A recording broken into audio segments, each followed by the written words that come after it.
Добрый день, уважаемые абитуриенты. Меня зовут Ильдар Нариманович, фамилия Баишев. Я доцент кафедры отечественной истории БГПУ имени Акмуллы и также являюсь председателем предметной комиссии по истории. Предлагаю вам консультацию по дисциплине история России и всеобщая история. Итак, форма сдачи экзамена дистанционная, вид экзамена тестирования, задание количество всего 25. Вам дается ровно час, то есть 60 минут для тех, кто, ну скажем, имеет ограниченную возможность здоровья, время увеличится на 1,5 часа, если у вас есть соответствующие документы. Кроме того, также обратите внимание на количество баллов, которые вы должны будете набрать. Минимальное количество баллов 40, максимальное 100. Как вы понимаете, для того, чтобы выдержать конкурс, необходимо набрать как можно выше балл. Но если, допустим, у вас балл набирается меньше 40, это означает то, что экзамен вы не прошли, то есть оценка неудовлетворительная. С тем, чтобы в конкурсе участвовать, необходимо набрать балл свыше 40.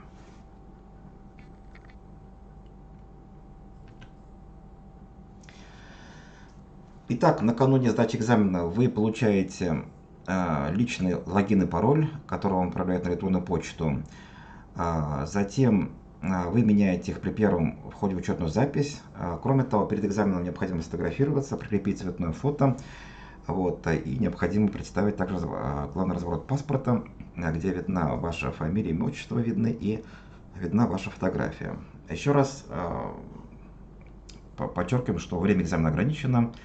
Вы сдаете не больше 1 часа. Второй попытки у вас не предусмотрено.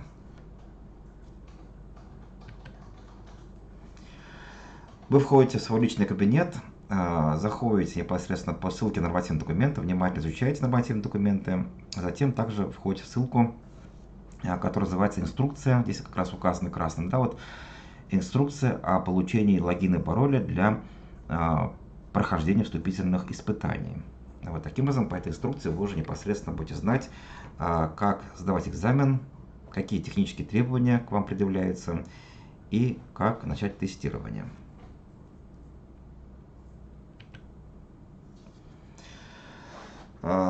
Также обращаю внимание на расписание вступительных испытаний.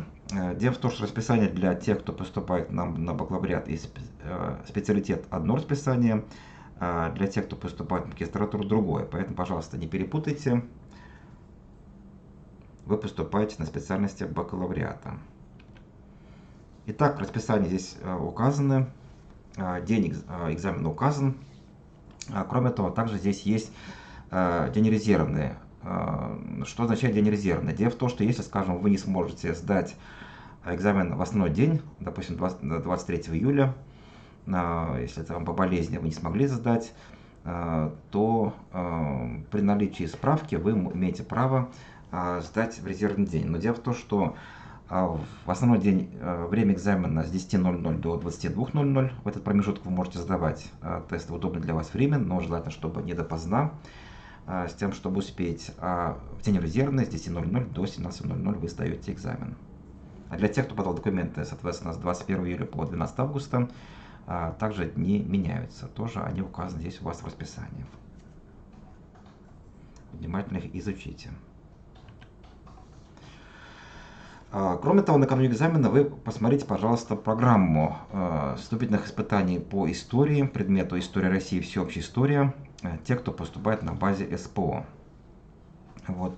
И здесь мы вам сразу можем предложить титульный лист, посмотрите, он непосредственно программа утверждена ректором.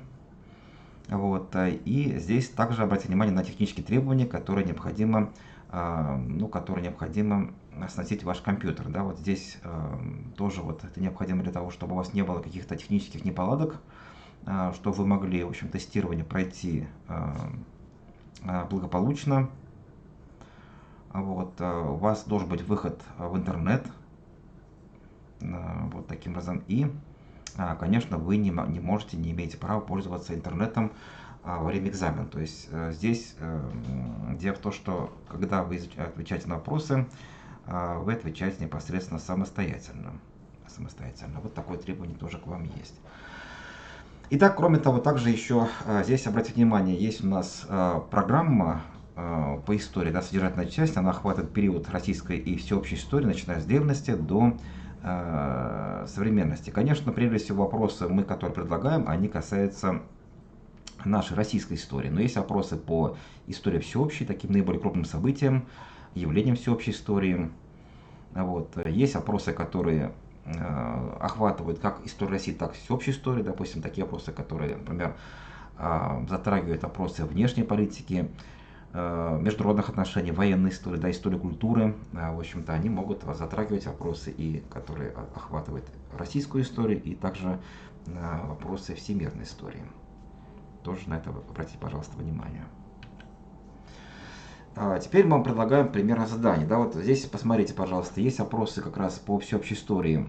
Как называется, какое название получило великое или передвижение народов племен, да, 4 по 7 века. Ну, здесь, как понимаете, это великое переселение народов. Вот, есть задание по терминологии, например, летопись — это русские исторические повествования об истории страны по годам. Или, скажем, какой год считается концом истории древнего мира, это, скажем, год падения Западной Римской империи, 476 год. Вот, таким образом, вот. Кроме того, также есть вопросы по современной истории. Да, вот посмотрите, пожалуйста, вот другие вопросы.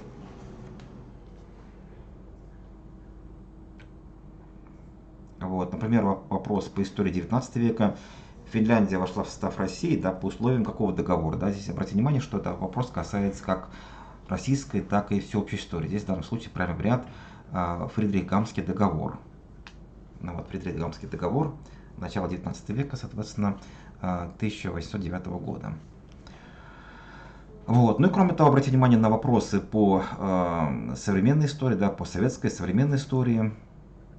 Вот, мы тоже подробно с вами затрагивать их не будем. Вот, тоже, пожалуйста, посмотрите, вот, насколько вам сложные вопросы, да, или может быть не очень сложные. Поэтому, когда готовитесь к тестированию, вы должны внимательно знать, вот, скажем так, более глубоко знать именно прежде всего свой уровень. Кому-то легко даются вопросы по современной истории, кому-то наоборот, они кажутся сложными, да, кто-то, скажем, лучше знает ранний период истории. Поэтому вы накануне экзамена повторяете именно те разделы, которые для себя считаются наиболее сложными, наиболее проблемными. Вот такая к вам будет рекомендация. Итак, кроме того, также обращаю ваше внимание на то, что задание испытаний вступительных по истории соответствует школьной программе. Мы не предлагаем вопросы, которые выходят за рамки школьной программы, поэтому, в принципе, можно готовиться по школьным учебникам. Они должны быть современными, должны быть рекомендованы Министерством образования. Вот. Ну и кроме того, также эти тестовые задания охватывают разделы истории последовательно и равномерно. Не может быть такого, чтобы в одном варианте, например, преобладали темы из ранней истории, в другом из современной истории. Вот. В каждом варианте эти вопросы идут последовательно и, как мы говорили уже, равномерно. Вот. Прежде всего, вы обращаете внимание на знание терминов, дат, ключевых событий, процессов, персоналей, прежде всего это государственные деятели, военные деятели, деятели культуры, причем как российской, так и всеобщей истории. Вот на это тоже обратите, пожалуйста, внимание.